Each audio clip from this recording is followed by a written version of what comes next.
Welcome back, episode 23. What's up, shitbags? I see you read the number episode when we launch in. One of these times I should just change the name to something. See if like those teleprompters, you just read something.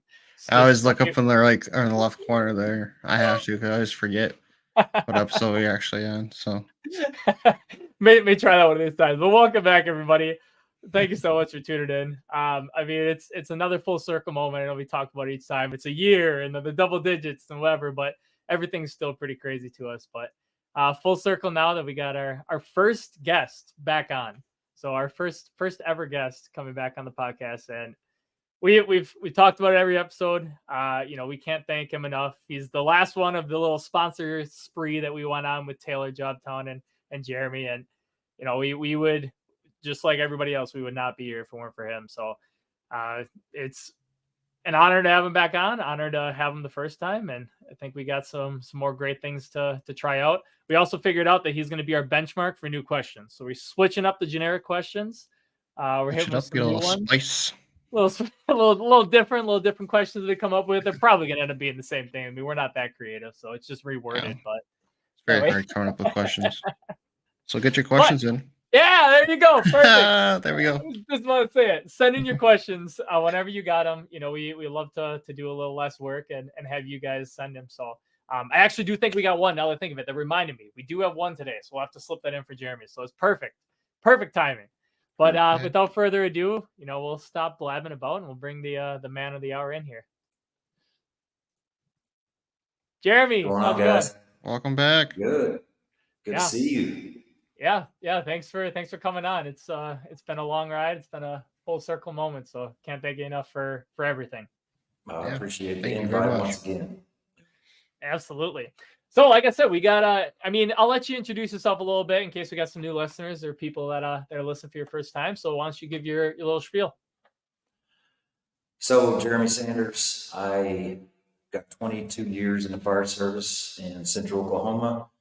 Got a big family. We live up by Tulsa and got 8 kids, blended family. So I always say the blended families grow really quickly. And so that's kind of what happens. A bit of hers, mine, and ours, that whole mix. But live on a small farm just south of Tulsa and really enjoying family and enjoying my job and enjoying kind of everything else that we're going to talk about here today, and kind of a different space and time right now for me, but just trying to really embrace the place I'm at and take advantage of it. Just live by the day. Yeah. Absolutely. Yeah. Family first. That's awesome.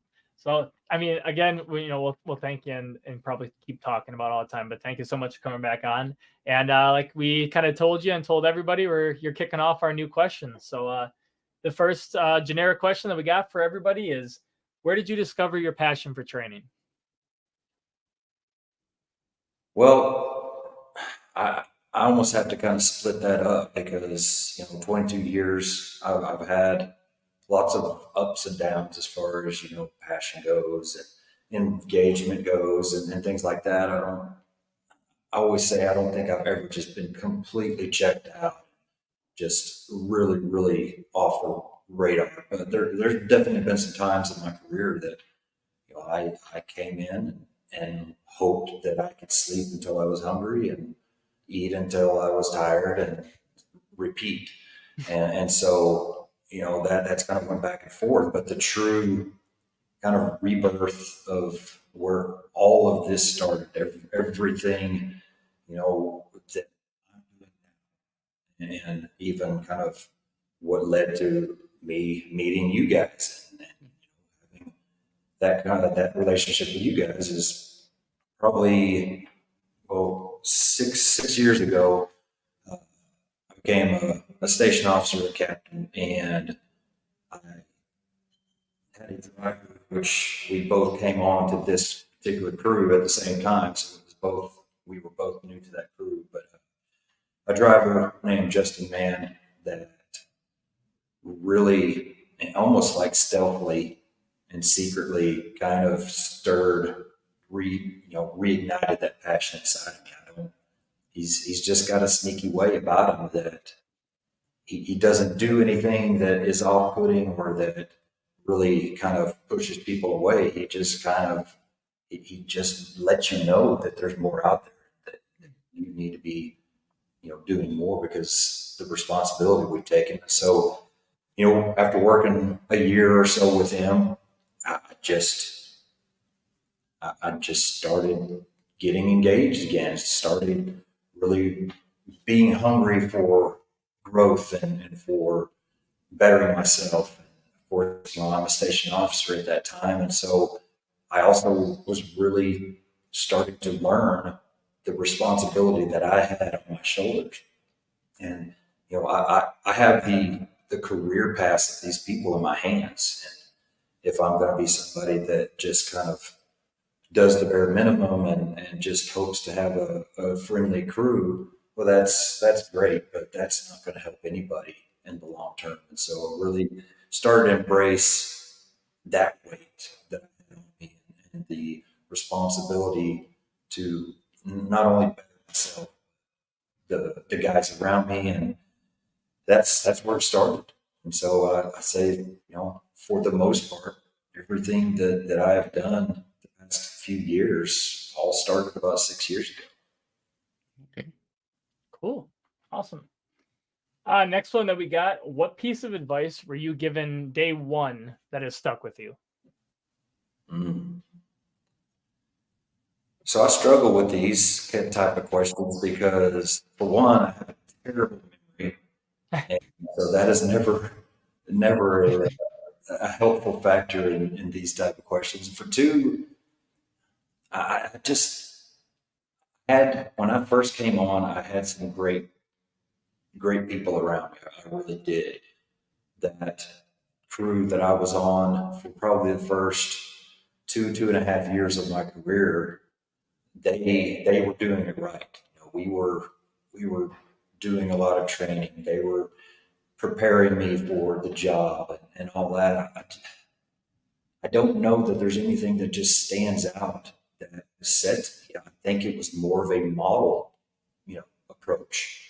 I Mhm. saw these people that were senior to me, from the guy that had maybe 6 months on as a firefighter above me, all the way up to my captain at my station, always being involved, always being engaged, just working and even more so making it fun. It was always fun. It didn't matter what we were doing. And so I'd say that, nothing verbally speaks out to me. Absolutely 100% that presence that I saw, and that example that they basically, showed me to be. That's for sure. Yeah. Awesome. I think I kind of, when I first started out, I kind of latched on my mentors. They're like very like hanging out with people, or surrounding myself with people that actually like I want to be. Like they're so into training and stuff. I wanted to do that. So I kind of surrounded myself with those mentors and hanging out with those people, and they kind of develop you to you want to be, or to the point of career you want to be at. So I think that really helps a lot, is surround yourself with the mentors. Absolutely. Yeah. And Strong. sometimes, we're left up to fate a lot. Yeah. Sometimes there's people out there that aren't that lucky. They Yeah. don't they haven't had that opportunity. I just say to those people, just be patient. It's going to change. It always changes. Mhm. And if you are really needing that and you don't have it, there's always outside people, always Yeah. outside training. Mhm. There's so many people out there that if you stay in your little box, you'll never truly grow to the level that you should if you get out and really explore that. So that is definitely, I mean, because there's a lot of people out there like that, and Yeah. it sucks, but at the same time, it's a problem that we can solve ourselves. Right. That kind of forces you to get out of your comfort zone. Go Yep. and find some Oh, money that, you look up to. Mhm. yep. Absolutely. Kind of going into those trainings and the outside that we were just talking about, what conference and or training do you think every firefighter should attend? Well, man, coming fresh off of firemanship, just a few days ago, I haven't been to all of them. There are a lot of bigger names that I've not been to. So just from my personal experience, man, it's sure hard to beat what I just experienced. It was truly amazing. The atmosphere so I guess I'll preface that with I never made it to any of the previous Portland firemanship. This is my first firemanship. So I don't have that previous experience to kind of bounce around with. I just had this one, but the environment that they've created, their fearlessness as far as how they embrace mental health and faith and spirituality and God, and just it was awesome. It Yeah. was awesome. I've never been to a conference that was set up like schedule wise like that. They didn't have breakout rooms.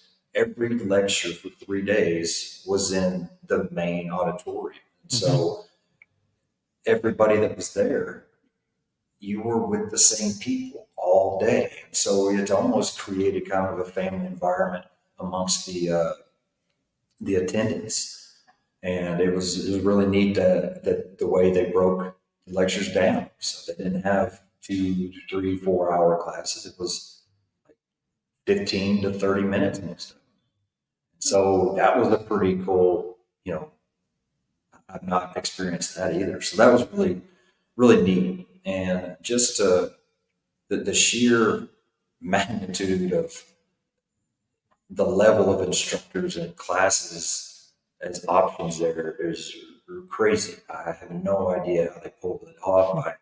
I truly hope, with their whole, I don't know what you want to call it, you pay what you can type formula. I hope it works for them. I truly hope that they do definitely well enough to do it again, because I want to be there again. And so For sure. I will say, just from that experience, that's hard to beat for sure, because that's more of what I'm interested in, man. The relationships, the networking, the family environment, the real conversations, not just the same stuff over and over and over and over again. That it's great information. It's helpful. It's making it, it's doing good things, but it's not the real conversations that the fire service needs, and they weren't afraid to jump on that. So Yeah, I was down there that's too. my I didn't see it down there, but I didn't really go much luxury. We were kind of setting up Tuesday and Wednesday morning. I only got down there Wednesday afternoon for a couple of speeches, but yeah, it was something different. It was yeah, like you said, like every 30 minutes they had a new speaker, and it was in the same. It was a pretty good auditorium. It was a cool It auditorium, and was, man, it was it was wild. amazing. I mean, you walk into the doors and it's like, wow.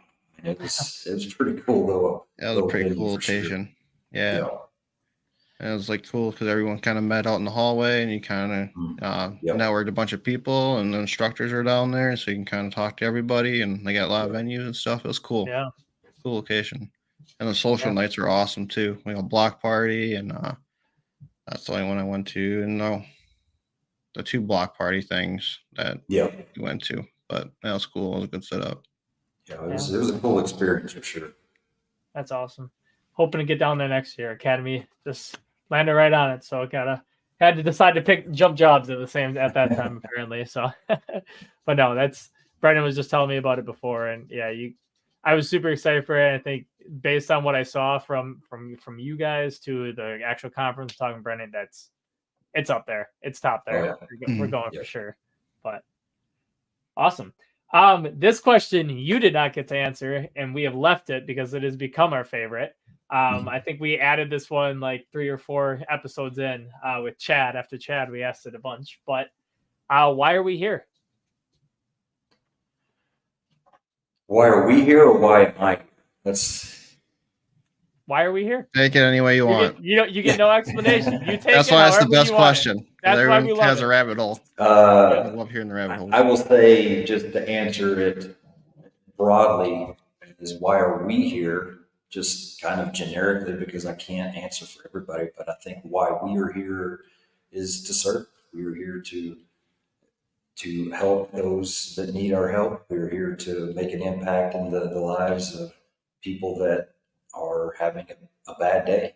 So I'll leave that at it there, just because it's kind of a broad question. But why I'm here is a lot of, I'm sure we're going to be kind of bouncing around here today. It's that purpose. And I didn't, I don't think I've ever really dug into what that means until, just a few years ago. But I truly know why I'm here now. I'm here to share myself, my stories, the challenges that I've faced, the obstacles that I've encountered and overcome, the opportunities that I've been given, all of life's events that I've made it through, and the struggles of life, and everything else, the wins, all of it. I am here to share that with others so that I can hopefully somehow impact somebody's life, and make it better, to help them in some way, to make a difference. Whatever God's plan is, my job is to share. And so that's why I'm here. I truly believe that 100%. And, you guys had quite the back row seat of, some things that have went on this year that I'm not really in a place that I can talk about yet, but it doesn't matter what I'm going through. I know that it's either because I'm there because I need to learn something while I'm there. I'm there because there's somebody I need to help while I'm there, or, it's just a part of my journey somehow. So just just embracing that, and knowing that it's all it's all part of the plan, and it doesn't matter if I'm laying this out and wanting it exactly like it is or not. This is how it is. So Mhm. I need to really be intentional about what's going on around me, who is around me, and what they may need, and how I may help them. And so that's why I'm here. Awesome. I love that answer. Absolutely. Yeah, we will. We're going to be getting into the TRT stuff and all those questions after. But we've got one sentence question that we got to ask you that actually we think you have a great answer for. So this was sent to us by Robert, and Robert is asking how to create or build that training culture. Specifically, he said, he's a younger guy in the department, and he really wants to know how the best ways of getting guys into drills and some drill ideas that really can bring everyone together and get them all back into that training culture. It's such a difficult question to answer, kind of however you want to say it. When you don't know all the details. If you're a newer person, and okay, so what are the details? Do you have any kind of backing with people around you? Yeah. Is your officer? So now I'm just kind of talking through. Yeah. This. I know you don't have any answers. Is your officer supportive, or whatever? Or if you are an officer, do you have kind of an open door with your people, or is it going to be a fight? And so there's so many moving parts to it. I would say that, just from my experience of being that station officer, and having to completely just gut and rebuild a firehouse culture from scratch, and not even knowing how to do it's just about patience, and it's going to take a lot of time. It's going to take a lot of work. You are going to be doing things by yourself for a while. I mean, that's just kind of the nature of the beast. If you're lucky enough to have somebody jump right in with you, man, that is awesome. You're in good shape because that's that first kind of domino, getting somebody to kind of buy in with you. And once you have at least somebody, then it just gets a little bit easier and easier and easier. And so I think that's the biggest piece of it is just if it's truly something that you are passionate about, that you want to change, you've got to have that energy to be consistent with it. And if you are making it important as far as what you are telling people and how you're feeling, then you have to be the one to back that up by yourself, probably for a while. And so that just means that if I say, I believe we should be doing some type of training or some type of learning, something every day, I better be doing something. And it doesn't matter if I'm doing it alone or if we're all as a crew doing it together.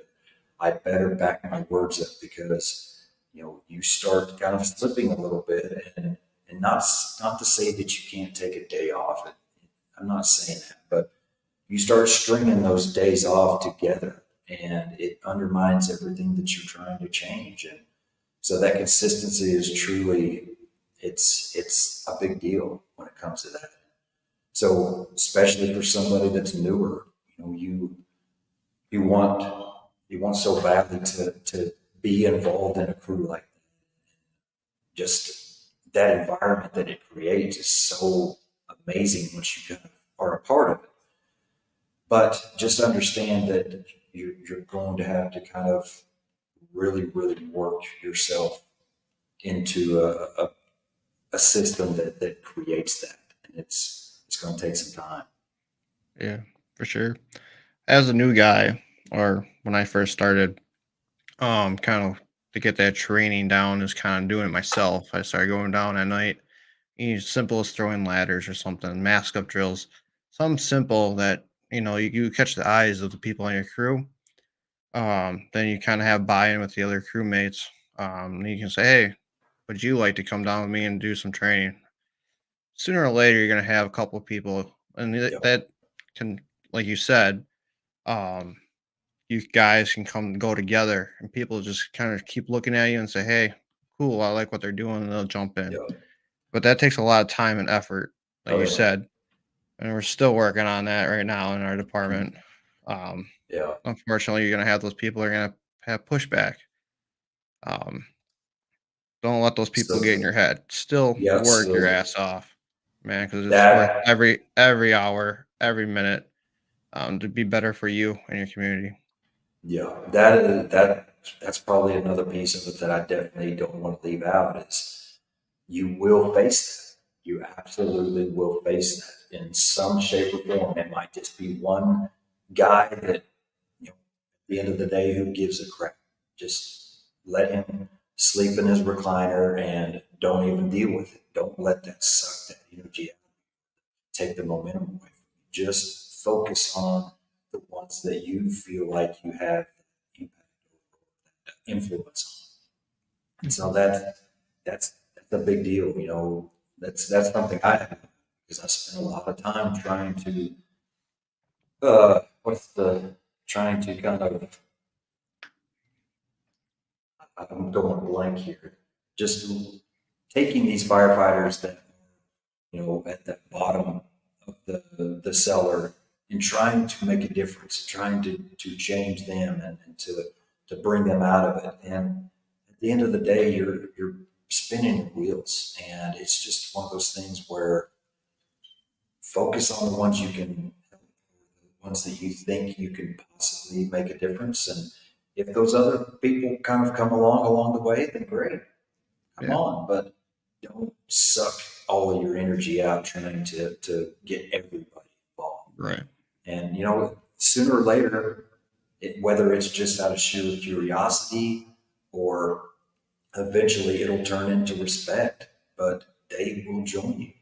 You know, your work ethic and your consistency and your values are going to start standing out and they are going to start speaking louder than everything else. People are going to start respecting you to the point where, you know what, if he's going to be out there doing it, I'll do it. Hmm. And so it's just one of those things where you just push that ball and push that ball and push that ball, and all of a sudden one day you got somebody helping you push it, and then a little while later you got a couple more people pushing it, and all of a sudden you turn around and everybody is pushing this ball, and it's truly amazing to be able to look back on that journey that started with just one person. Mhm. And as long as it took, and as much effort as it took, and as much just devotion and discipline, it's so worth it when you get to that point. For sure. And for the Absolutely. training ideas for the second half of that question, I believe training the basics.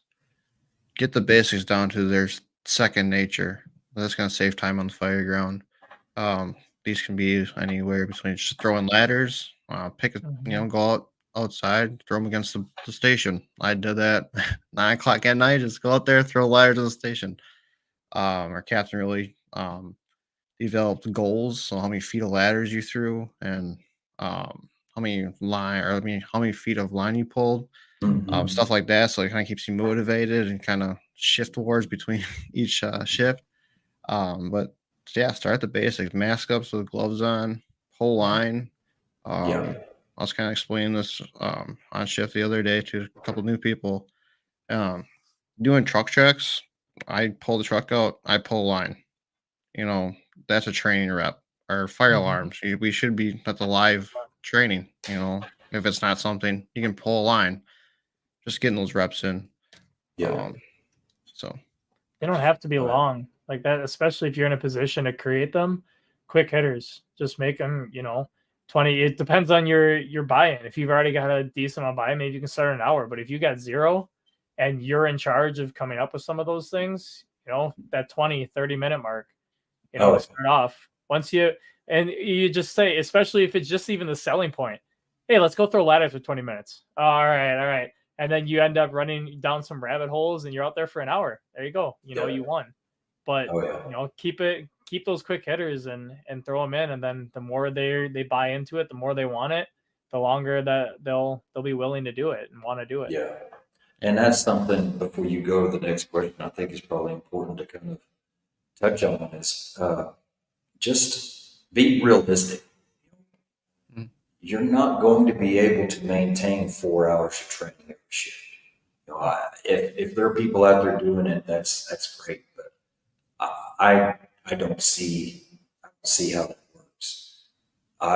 For me, as a station officer, it's almost like a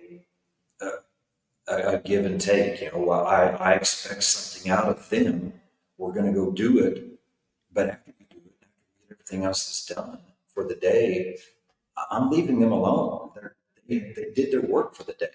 Yeah, if we get a call, then we're going to go on a call. But I see a lot of officers that they get that gung ho attitude and they want to start this culture and create all of this stuff, and they just go and they spend 2 hours in the morning training, and then a couple hours in the afternoon, and then they're kind of getting into stuff later on.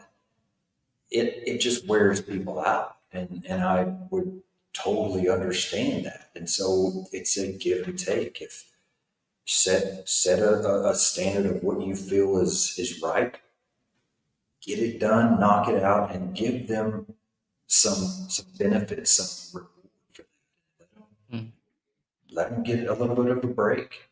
Don't be finding sure. busy work and just coming up with crap just to do it. That's never going to accomplish anything.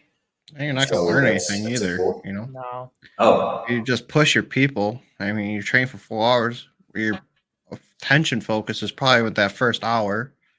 The three other hours, you're like, fuck this. I don't want to do this shit anymore. So you're not focused on the actual training. Yeah. yeah, I don't get that way too. But say, yeah, like Jeremy said, set realistic goals. I mean, my personal goal is 1 hour, at least 1 hour shift in 24 hours. It could be in the morning, it could be in the afternoon, or it could be at 9 o'clock at night because we were just getting our ass pounded all day. At yeah, least 1 hour of something. Yeah. Yep. Absolutely. Perfect. I hope that answered your question, Robert, and helped you out. So thanks for sending in. We already talked about the beginning. We won't beat a dead horse, but send in questions. But now we got a great series of questions, and we're going to talk about something that got us really passionate. We were really excited to get to do our kind of second training in person with you. See you after you helped us start all this, and after our first time where we were scared to talk to you. So now we we had quite the opposite interaction through this training, and we just got some questions here, but I plan on it going down the rabbit hole because I know we took an immense amount of stuff out of that training, and I know you're very passionate about it too. So our first one, we have how did you get started teaching tactical resiliency training? But why don't you kind of give us an overview as well as to what the kind of training is, so people know what we're talking about. So you want me to answer both of them, you saying? Yeah. So I guess first of all, it's just, that's where I'm supposed to be apparently. It has nothing to do with anything intentional. I tell the story a lot. I had a phone and text conversation or a relationship with Rick George for a little while. I had him on my podcast a couple times, and I just loved it. I got really close with him just through text and phone calls, but I never met him.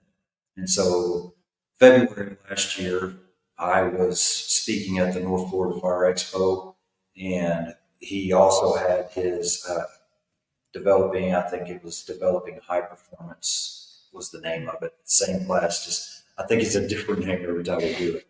But I wanted to go shake his hand. That was that was the objective, and that was it.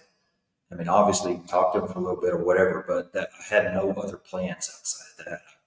I wanted to do that, and so the training site was like an hour away at least with traffic, and I was speaking later on that day, and so it was a struggle to make it work, but I was going to make it work, and so I get there and obviously shake his hand, talk to him for a little bit, don't really get into everything with him because I mean he's setting up for this huge class. I'm not going to just bog him down, but I was able to just take a step back and just watch. And I think I was there maybe 4 or 5 hours until I had to leave to go present. And just in that amount of time, I'd see one of the instructors kind of on his own doing something. So I wander my way over there, introduce myself, talk for a little bit. And for the most part, I got to know quite a few of them, most of them, by the end of that short time, and I was just blown away by the combination of strength and vulnerability that these guys had. It was truly amazing to me, and it was truly magnetic. I couldn't get enough. That's the type of people I want to be around. That's the type of person I want to be, and so I was just drawn in, and I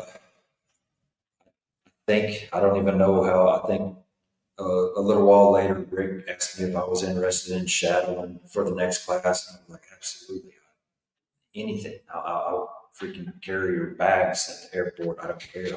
I want to be a part of this. And so MAFC was literally, that was in May of that same year, and so a month and a half, 2 months after just meeting these people, I'm there I was supposed to be shadowing, but they had a few people had to drop out and return home, and so I ended up being an instructor. And so just the events that led up to that is just like you don't just plan that stuff. It just happened. The part of that's Rick George's magic. I mean, he is truly amazing at bringing people together that need to be there. I mean, I don't know how he does it. It is like we talked about before you started recording. Every time I've done it, there have been at least a couple people that I've not met before. And it's always kind of leery going into it because this is such a powerful, emotional, intimate class and not having that relationship. But every time, these people are awesome. And so that's kind of how I fell into it. But man, to define the class, it's hard to do. I think that if I was going to really put something to it, it's this class is it's so special because it really honestly has the potential to make a huge impact in people's lives right there. Not, you know, after a year of training or not after this certification or that.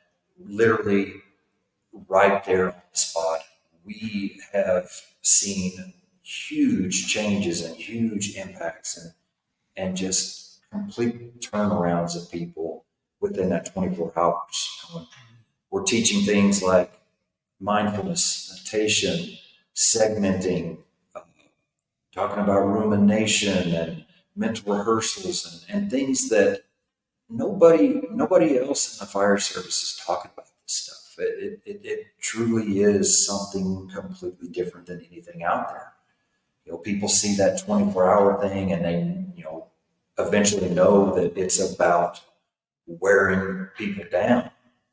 And so it kind of gets maybe the smoke diver tag or there are some other events and classes kind of coming out now similar to that. And it's not. I've never been a smoke diver, so I guess can't really say that, but it's different. It's truly about pulling. He's at the station, so that's unintentional interruption.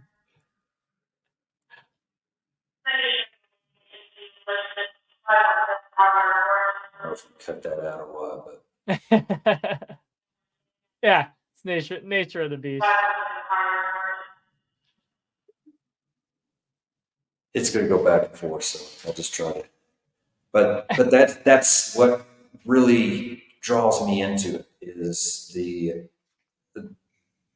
and here's the difference, or here's the defining moment, I guess I would say. Us as instructors, we pour everything we have into this. We are invested. We give these students everything we got. We are raw with them. We are open and honest and emotional with them right out of the gate. And so, really, what makes the difference in these students is if they choose to do the same. Because when these students involve themselves, get engaged, and truly invest themselves in the program and really give us everything they have, that's when some really significant changes are made in these people's lives. So it's cool. I mean, it's really cool to be a part of. It's very cool. Yeah. See, I knew you could answer both questions at once. That was it's because it is such. I mean, we've gotten asked a bunch about the training and what it is, and it really is extremely hard to put into words. But even hearing your progression into it, I think explains so much. Well, so I'll be on the other side of the mic for a second. I'd like to hear both of your versions of that answer. How do you define it? Yeah. Brendan, take it away. You go first. All right. I Yeah. always talk first. So we signed up for this class in Massey. We didn't really know what was going on, right? It was like a hush hush thing. It was like, I mean, I like got my ass kicked, so fuck it, let's do it. So we're getting ready for smoke divers, or yeah, we still are. I want to take it. It's one of my goals, but I was like, well, let's challenge myself. So we took it. Got that first hour. I mean, nuts. Like these instructors really laid it on the line, which was nothing other classes I've ever taken before. Yeah, this class is mindfulness, like you said. This helped me my everyday life. It's not just the fire service. This helps me in my everyday life. Kind of taking a step back and kind of thinking Um, just I don't know how to put in words. That's like being more present yeah, where being you're more at. present within every day, not just Yeah. being in present, like Jeremy said. Um, yeah, it teaches a lot of life lessons in this class. It's just not fire, um, but it also gets you to that breaking point, which I believe in the fire service you have to get to your breaking point to um, learn and to grow and how to grow. So yeah, that's all I have to say about it. I mean, it was a life changing thing. Yeah. Strongly recommend it. I know I mean, it's mostly everything that Brennan said too. It was very hush hush going into it. You recommended it, and we just fully trusted you. And like, we made sure we signed up.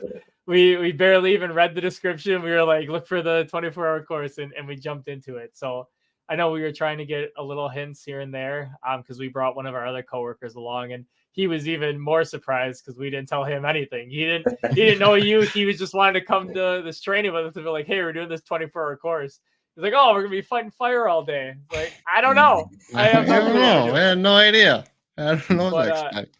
yeah, that first hour, like I nothing can explain it. I mean, it was extremely vulnerable, extremely opening. Like you said, you develop a relationship immediately, with the classmates, with the instructors. I mean, it's I did not expect it. None of us did. You could just tell from the room, and you could tell when we all started sharing. I mean, it was weird. The stuff that I've shared, the stuff that people shared right away after meeting these With people people, you've never and Met yeah, seen before, less yeah. than an before. hour ago. I mean, that was the first Yeah. conversation I had with the people in my group was, Laying it on the telling line. them my Yeah. my worst days, best days, all like they knew Yeah. everything that not many people knew. So it was such an interesting start to it, and really kind of set the tone that you're like, okay, this is going to be interesting. And like Brennan said, it's gonna break you down, but it's going to mentally break you down to build you up. I mean, you gave us so many tools to get through that. And like, kind of echoing what Brennan said, a lot of the fire service, you do break down, but you get physically broken down. I mean, Yeah. there's all these courses that they physically break you. I mean, Christ, I was talking with Brennan before this. My 4 weeks of academy here, the last 2.5, like, they've been kicking our ass. I have been physically broken down a couple days where like it is a pain in the ass to move. I'm moving like the slowest that I've ever as one of the guys said. Um, but I have not been mentally broken down. And the tools that I gained from there are the reason that it is. Like, yeah, I might be moving slow as shit because it's day 5 of doing this and it's been the hottest week of the summer. Yeah. But like, I'm not giving up. And a lot of those techniques, a lot of the stuff, like Brennan, it's used every day. I use it every day now. It made it, you came out of that course a better man or woman, and in turn it made you a better firefighter. Like, it wasn't, the new technique to drag hose or whatever. It was how to be a better person, which is Yeah. going to affect you not only personally, but on the job. And it absolutely has. Yeah. Yeah. And that's really to kind of to bounce off of that, to go even deeper. I think the most dramatic thing that has really impacted me with this last class is that it's not like you said. It's not about becoming a better firefighter. Yeah, you're going to be a better whatever, but it has nothing to do with firefighting. It's all you versus you, and that's it. And so the coolest things that I have seen, especially this last class last week, it's not about these hard chargers that need to be shown. Okay, you aren't untouchable. You have some cracks. You might hide in a well, or they might be really really good and strong, but they're there, and you need to really kind of focus on working on those. But it's the people that come there not knowing who they are. It's people that come there beat down and just really scared to be who they are. And there were several of them in this last class. And to see them at first and to think, man, we are going to really have to, we're going to have to pull them the whole way. This is going to be a struggle because it looks like they're already ready to go home and we haven't even started. And then to see them at 2, 3 o'clock in the morning and they're absolutely just tearing up everything we put in front of them.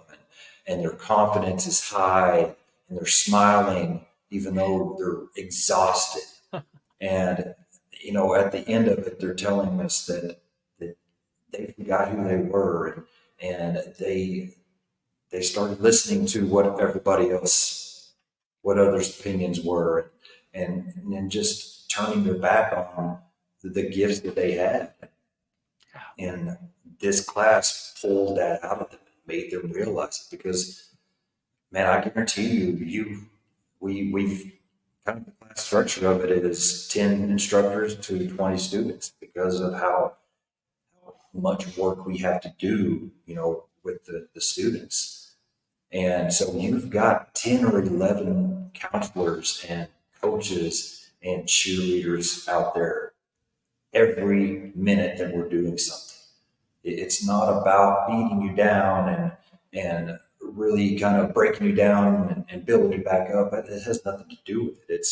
It's about taking your physical abilities to compensate away so that all that is left is the weak mind that we all have inside. Mm-hmm. And once we get to that point, that's when we do our work, and that's when we truly make a difference. And you know that it takes a long time to get there. You know, most of the coolest things that I've seen happen in these classes have been in the last couple of scenarios of the day. We're talking 3, 4 o'clock in the morning, but it's awesome.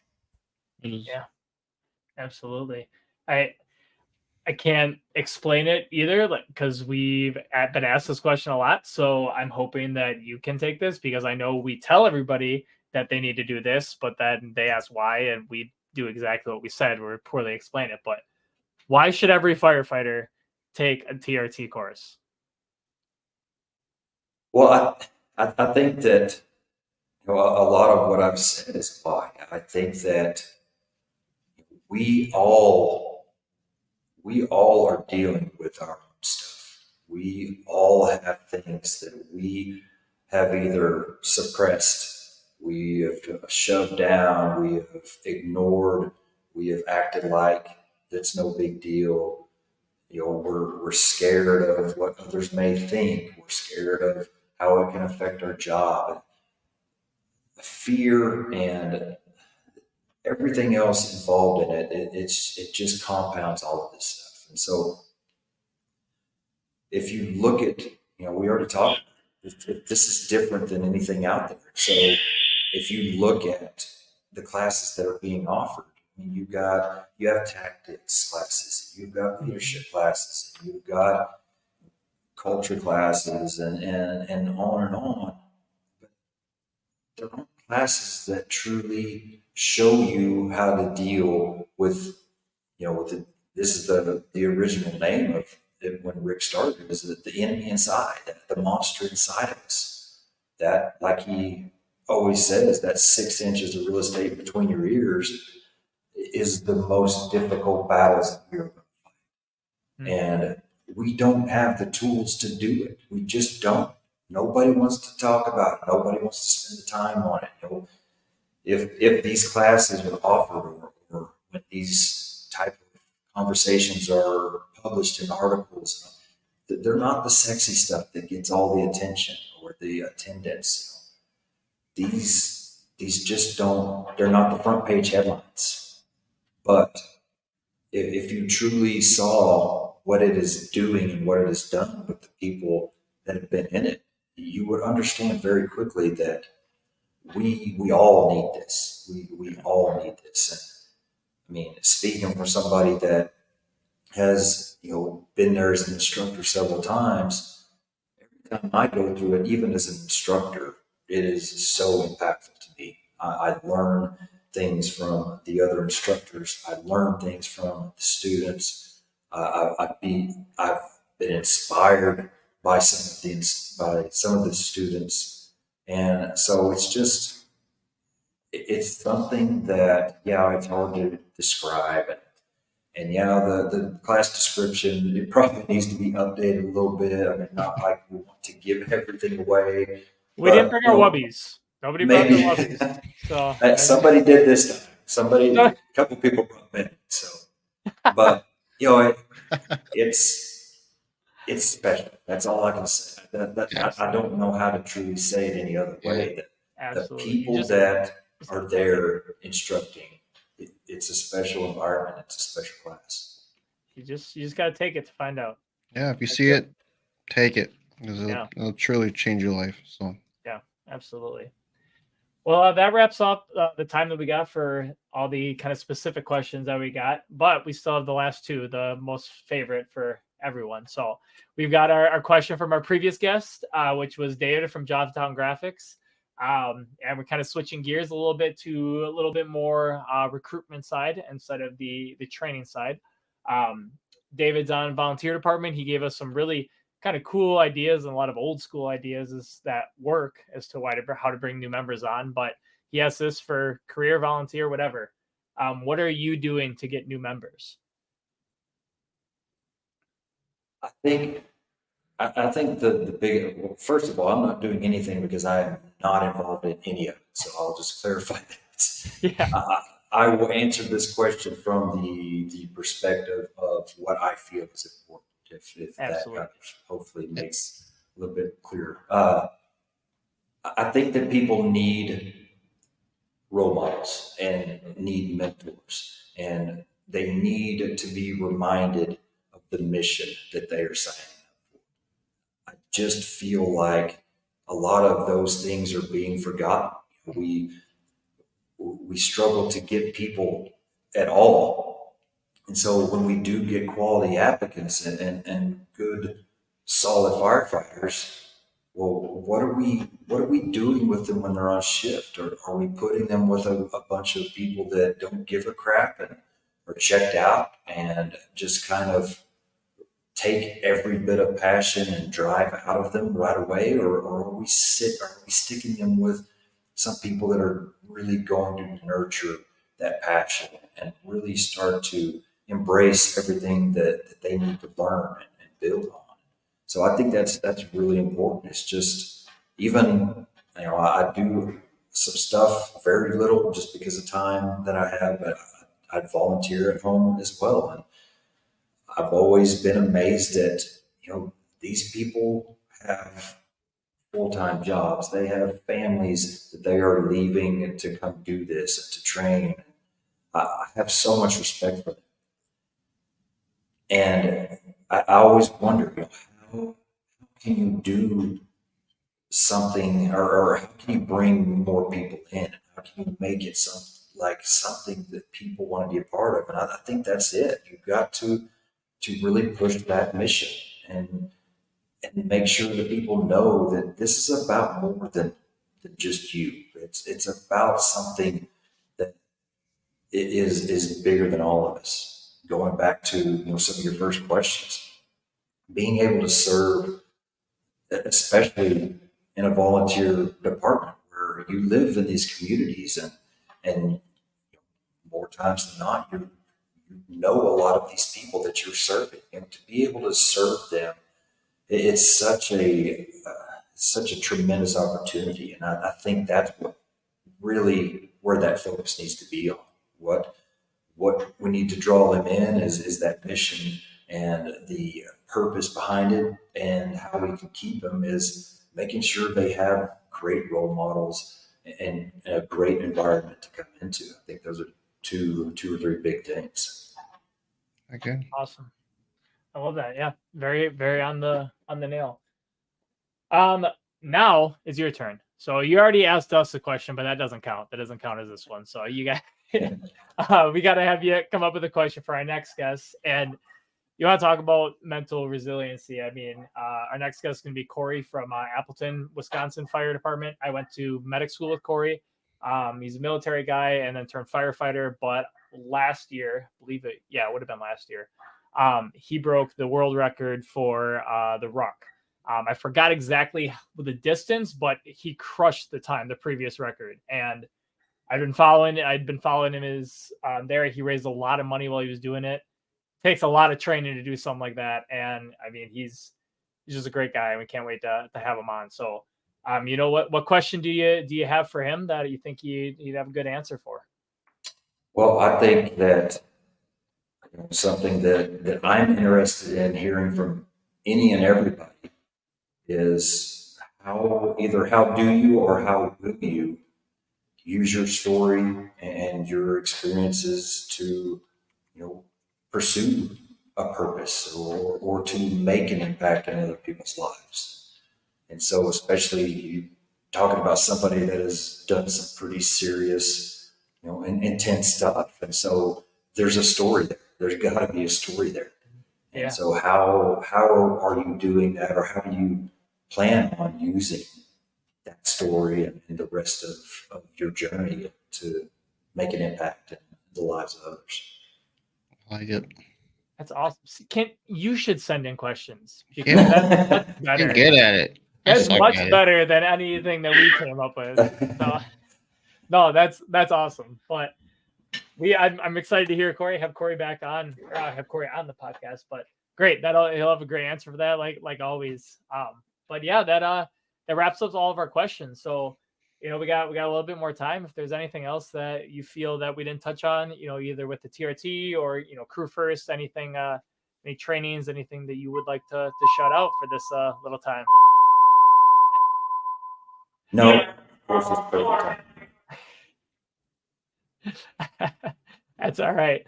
It happens, right? That's nature. Give me a second. Brennan, tell a joke. I don't know jokes, man. I really suck at jokes too. Not too good at anything, but we're out here. We're trying our best. I suck at talking, and that's why I developed the podcast. So I can talk more to get. I will say, Brennan, I'm super proud of you, because I don't know that you hardly said a word the last episode, or at least that's how I'm trying. Every episode, I'm trying to get up. You're doing great. It's awesome. So we broke him out of his shell. Yeah, that's right.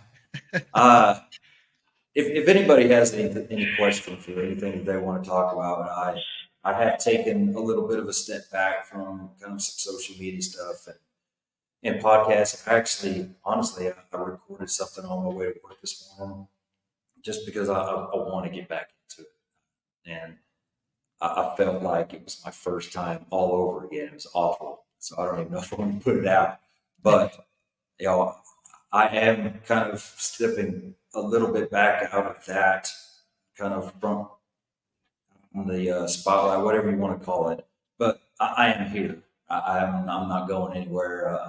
I'm still alive. I still exist. But so if you do have any questions about what we talked about or whatever, I'm more than happy to have some conversations for sure. And especially if you are interested in, the class or need some of these tools, and we can definitely try to help whatever you need. But I've got a website, crewfirstculture.com. That's crew1st culture, and Facebook, Instagram, all of it's basically Crew First Culture. My email is crewfirstculture@yahoo.com.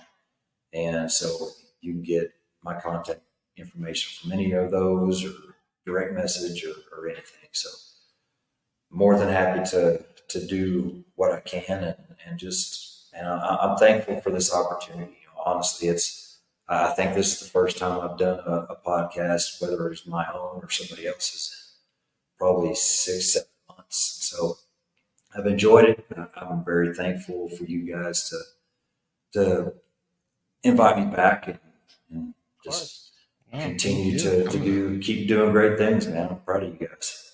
We truthfully would not be here if it weren't for you. So there's no thanks needed. We can't thank you enough. So it's gonna go back and forth. I know, but we've made it. We try to make it clear in every episode, and I'm sure it's we beat it to death. But there's no words to describe how thankful we are for you to help us get started and to be our first guest, and now to come back on. And we hope to continue to run into you in the future and have some great conversations and great interactions. So absolutely, and it'll just be a matter of time before people start to reach out to you and ask you the same questions that you asked me, and it'll be your turn to pass it on.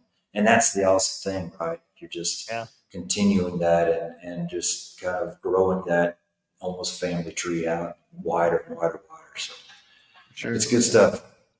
It's Awesome. very good stuff. Well, thank you so much for coming on. Thank you, everybody, for watching, listening, whatever it may be that you're listening to us run our mouths. But we can't thank you guys enough. And yeah, as always, don't be a shitbag. Yeah, thanks for coming on. Thanks for watching. And don't be a shitbag. See you guys.